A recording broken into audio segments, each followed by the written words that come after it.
More importantly, it's an opportunity to provide you with emotional support.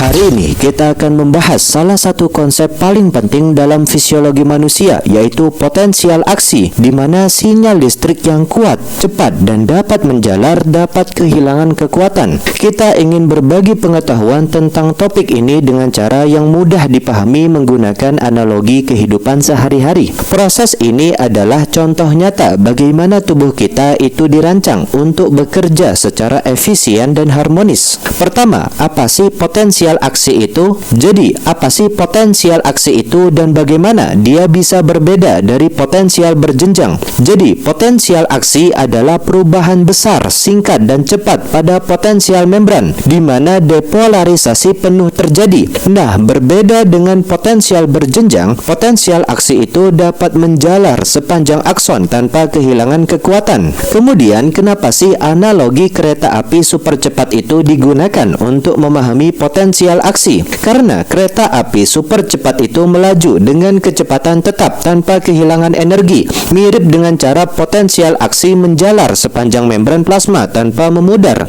Setelah itu, apa karakteristik utama potensial aksi? Jadi, potensial aksi itu memiliki besar perubahan sekitar 100 mV, berlangsung singkat beberapa milidetik, dan bersifat non-dekremental, artinya tidak melemah selama perjalanannya. Jadi, bayangkan sebuah kereta api super cepat yang melaju dengan kecepatan tetap tanpa kehilangan energi meskipun menempuh jarak ribuan kilometer. Nah, dalam tubuh kita potensial aksi itu mirip dengan kereta ini, di mana sinyal listrik itu menjalar sepanjang membran plasma tanpa memudar. Untuk analogi kereta api dan super cepatnya begini. Jadi, potensial aksi adalah perubahan besar, singkat, dan cepat pada potensial membran, di mana bagian dalam sel menjadi lebih positif daripada bagian luar atau depolarisasi penuh. Nah, berbeda dengan potensial berjenjang yang hanya menyebar beberapa mikrometer. Di sisi lain, potensial aksi itu dapat menjalar sepanjang akson neuron tanpa kehilangan kekuatan.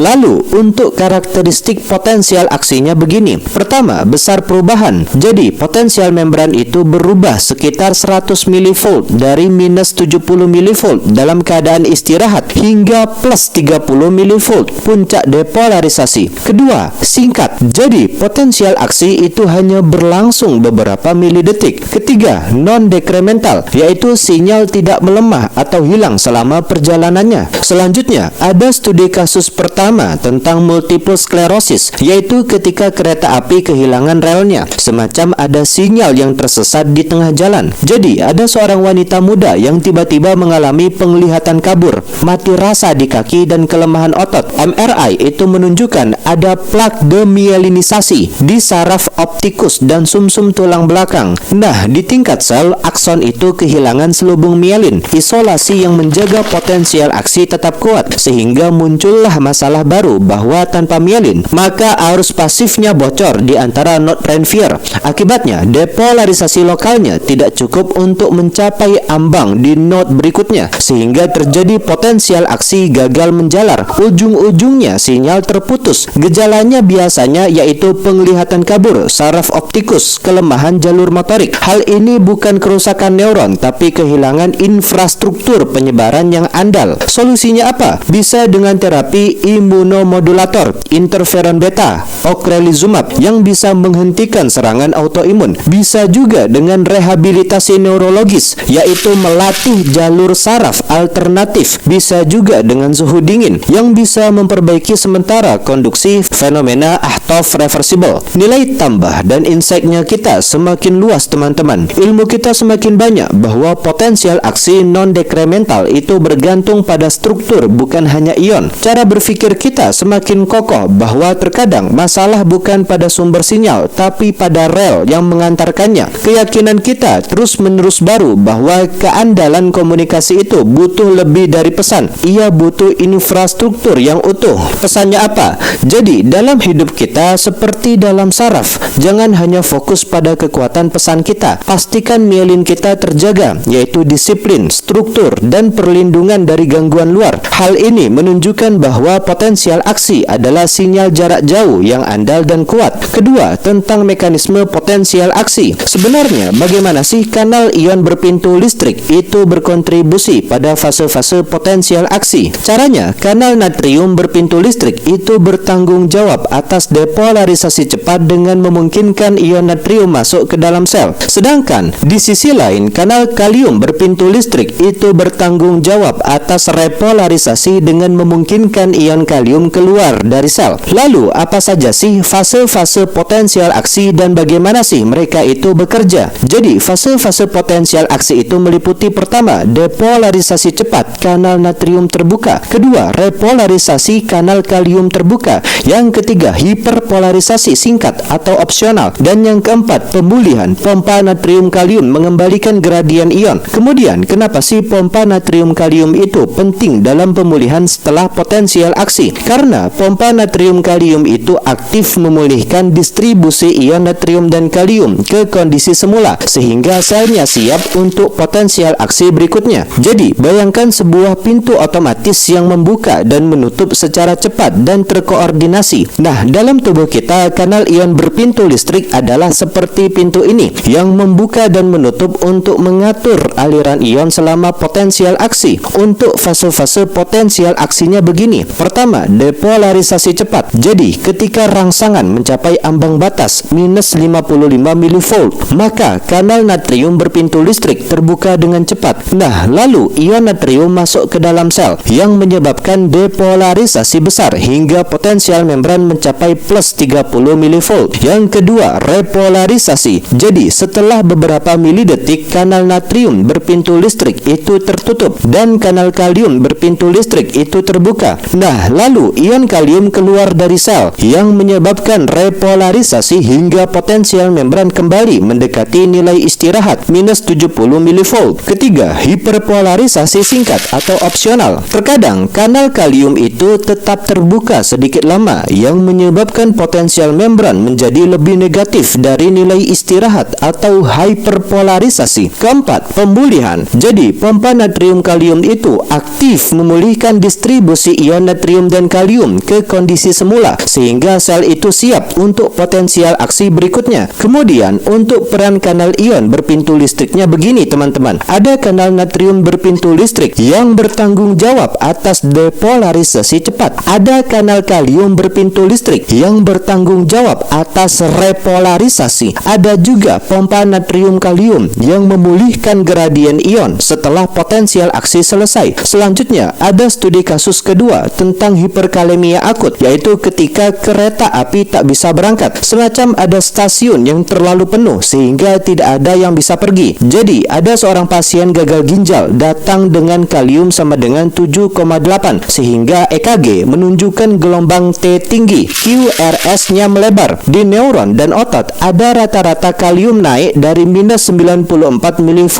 ke minus 65 mV sehingga ada RMP naik dari minus 85 mV ke minus 60 mV. Akibatnya kanal natrium voltase gated-nya menjadi inaktif sehingga muncullah masalah baru bahwa sel itu tidak bisa memicu potensial aksi karena tidak ada ruang untuk depolarisasi sehingga neuron itu tidak bisa mengirim sinyal. Akibatnya terjadi kelemahan koma. Nah, berefek fatal kepada jantung yaitu konduksinya lambat sehingga terjadi blok jantung dan terjadi henti jantung. Hal ini adalah kegagalan inisiasi bukan penyebaran. Solusinya apa? Bisa dengan kalsium glukonat 4 yang bisa menstabilkan membran jantung. Bisa juga dengan insulin plus glukosa yang bisa memindahkan kalium ke dalam sel. Bisa juga dengan kayeksalat mengeluarkan kalium via usus. Nah, dalam 30 menit RMP kembali ke minus 80 mV sehingga potensial aksi bisa terpicu lagi. Nilai tambah dan insight-nya kita semakin luas, teman-teman. Ilmu kita semakin banyak bahwa potensial aksi itu butuh jarak antara RMP dan ambang, bukan hanya kanal yang berfungsi. Cara berpikir kita semakin kokoh bahwa terkadang masalah itu bukan karena tidak ada mesin, tapi karena stasiun itu terlalu penuh untuk memulai perjalanan. Keyakinan kita terus-menerus baru bahwa kesiapan itu lahir dari ruang kosong, bukan dari kepenuhan. Pesannya apa? Jadi, jangan takut pada ruang kosong dalam hidup kita. Kadang yang paling dibutuhkan itu bukan lebih banyak banyak isi, tapi lebih banyak ruang untuk memulai aksi. Hal ini menunjukkan bahwa potensial aksi adalah hasil langsung dari interaksi antara kanal ion berpintu listrik dan gradien elektrokimia. Ketiga, penyebaran potensial aksi. Sebenarnya, bagaimana sih potensial aksi itu menyebar sepanjang membran plasma? Caranya, potensial aksi itu dimulai di satu titik kecil pada membran plasma. Kemudian, depolarisasi lokal itu memicu pembukaan kanal natrium berpintu listrik di area sekitarnya, menciptakan potensial aksi baru secara berurutan. Kemudian, kenapa sih potensial aksi itu bersifat non-dekremental? Karena setiap segmen membran plasma itu menghasilkan potensial aksi baru dengan kekuatan penuh, sehingga sinyal itu tidak melemah atau hilang selama perjalanannya. Lalu, kenapa sih penyebaran potensial aksi itu disebut gelombang global? Karena potensial aksi itu menjalar sepanjang membran plasma tanpa kehilangan energi, yang menciptakan gelombang yang kuat dan andal untuk komunikasi jarak jauh. Jadi, bayangkan sebuah deretan domino yang jatuh satu persatu tanpa kehilangan momentum. Nah, dalam tubuh kita, penyebaran potensial aksi itu mirip dengan fenomena ini, di mana sinyal menjalar sepanjang membran plasma tanpa memudar. Untuk prinsip penyebaran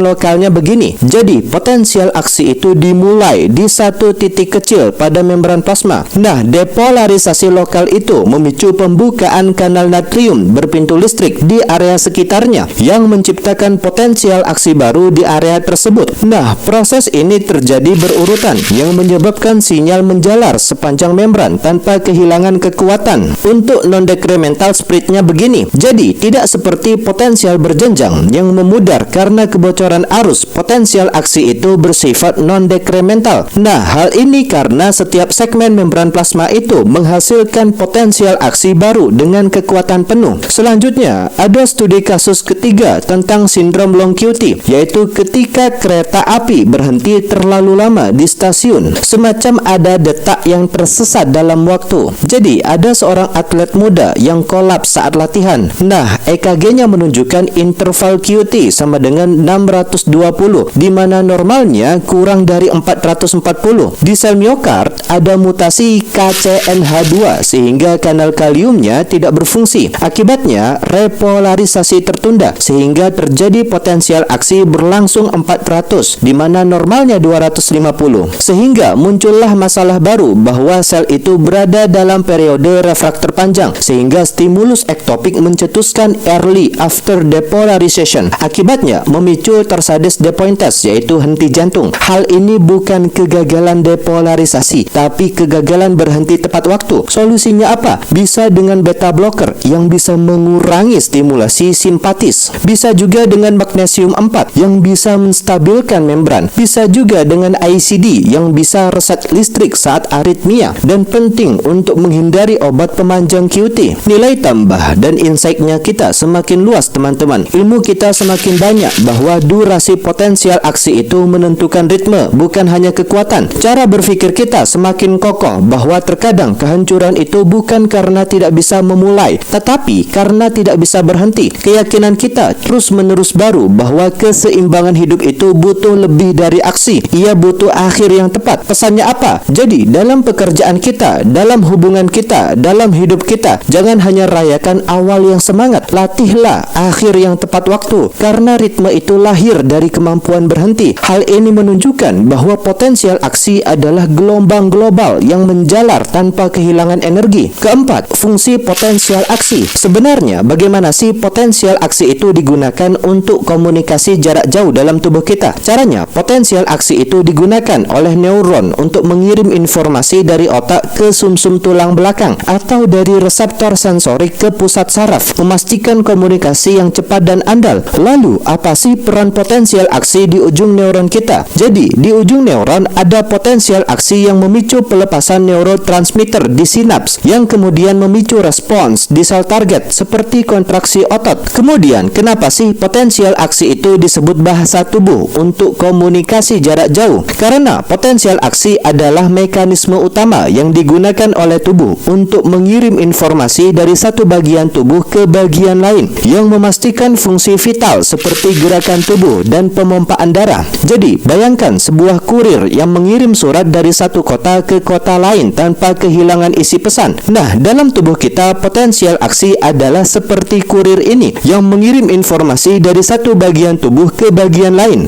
Untuk komunikasi jarak jauhnya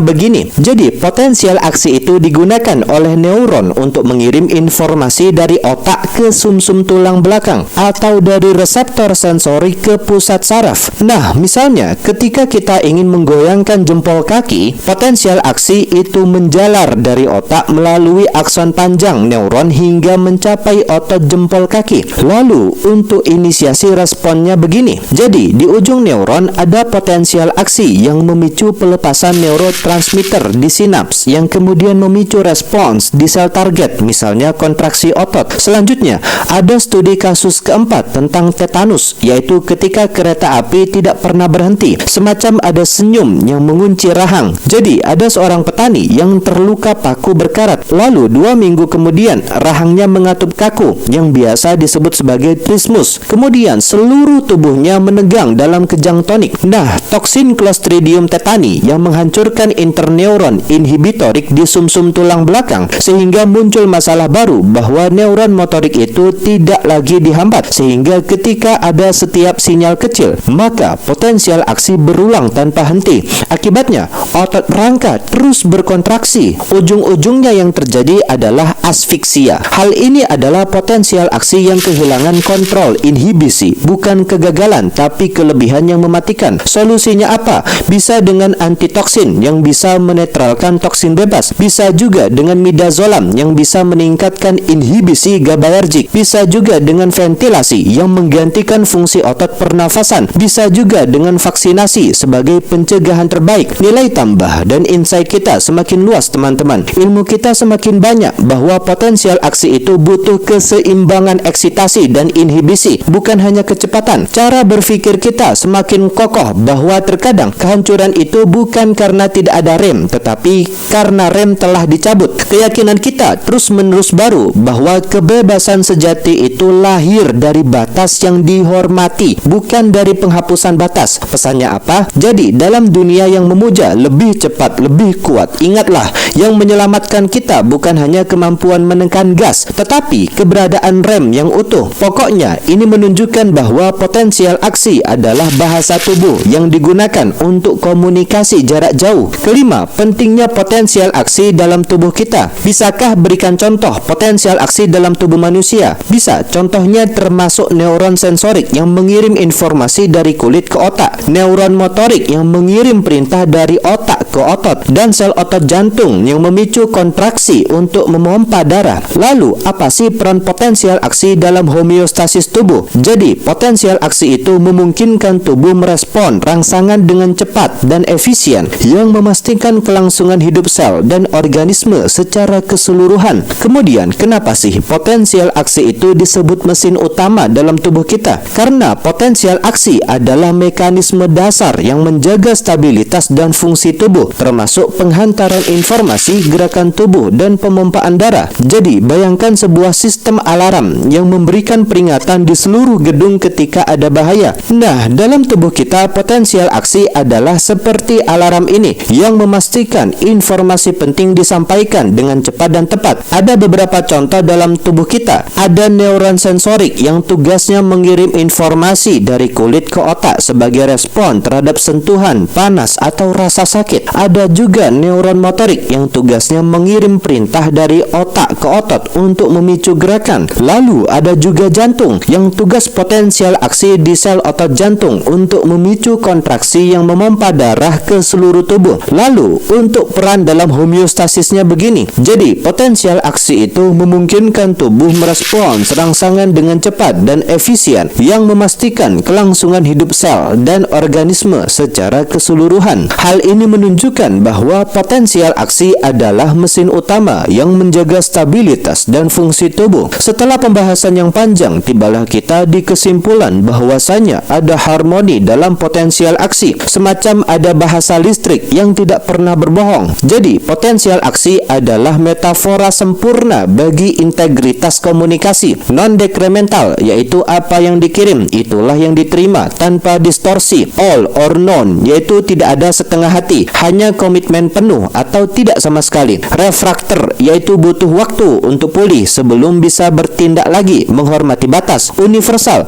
yaitu bahasa yang sama digunakan oleh neuron, otot, jantung, menyatukan tubuh. Intinya, di balik setiap gerakan, setiap pikiran, setiap detak jantung ada potensial aksi yang menjaga janjinya, tidak akan pernah memudar, tidak akan pernah berbohong, dan tidak akan pernah berhenti selama ada kehidupan. Perubahan yang bisa kita alami setelah menonton ini, cara berpikir kita semakin luas bahwa kita melihat komunikasi itu bukan sebagai transmisi biasa, tapi sebagai janji integritas. Apa yang dikirim harus sampai utuh. Keyakinan kita semakin kokoh bahwa kita percaya bahwa kualitas hidup itu ditentukan oleh kemampuan menjaga sinyal kita tetap kuat, jelas, dan terarah. Tindakan kita semakin berkualitas bahwa kita lebih berhati-hati dalam menghormati periode refraktor dalam tubuh, dalam hubungan, dalam pekerjaan. Sebagai calon dokter, pahamilah, kita bukan hanya mengobati penyakit, kita memulihkan integritas bahasa listrik tubuh pasien. Teman-teman sekalian, potensial aksi adalah salah satu mekanisme paling elegan dalam tubuh kita. Dia adalah hasil interaksi antara kanal ion berpintu listrik, gradien elektrokimia, dan perpindahan ion. Dia memungkinkan tubuh mengirim informasi jarak jauh tanpa kehilangan kekuatan, memastikan komunikasi yang cepat dan handal. Ia adalah fondasi bagi fungsi vital tubuh kita, seperti penghantaran informasi, gerakan tubuh, dan pemompaan darah. Dengan pemahaman ini, kita dapat lebih menghargai betapa kompleks dan harmonis tubuh kita. Sebagai calon dokter, kita semua memiliki tanggung jawab besar untuk mempelajari dan memahami mekanisme ini, sehingga dapat memberikan perawatan terbaik bagi pasien di masa depan.